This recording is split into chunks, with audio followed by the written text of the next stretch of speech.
wanting to make some money for my garden in some shape or form for a while now. And so I decided to finally just take the plunge, make a plan, and do it and make it happen.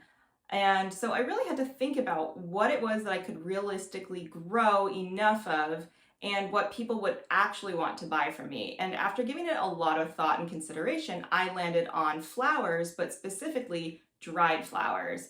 So I am going to talk about why I decided on dried flowers specifically and what my plans are and what I am doing to get myself started on this dried flower farming journey. So why dried flowers? I don't want to grow produce because I'd have to figure out what to do with whatever doesn't sell, and there'd probably be a bit that goes to waste. I also don't want to have to be extra concerned about the quality or freshness if it was something edible, and fresh flowers don't last as long.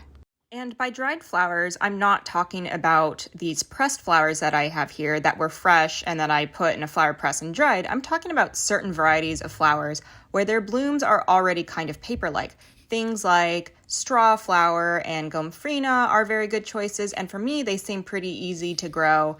And types of celosia can also be dried and hold up very well. And again, at least for me, they aren't terribly difficult to grow.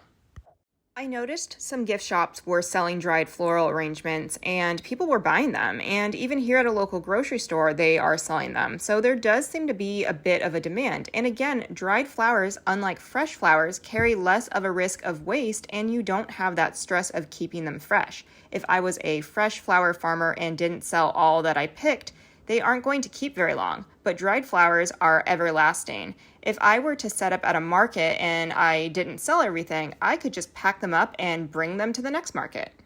And here are some dried flowers in a glass jar at Lowe's, and yes, it is in the clearance section, but the original retail price is $23.98.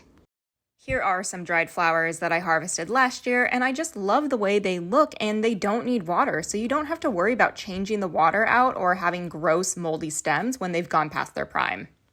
I have started many seeds of these types of flowers to get my volume up, and I, for at least this year, am just going to see how it goes with a small patch. I think I have about 20 to 25 seed starts of these kinds of dried flowers, and this patch is part of my lawn that I've kind of killed, but sometimes some patches comes back up or weeds come through. So what I am doing now is I have this tarp laid over the area that I want to plant in, and I am hoping that the weeds and grass will get baked, and then it should be easier to remove all of that to plant my seedlings in.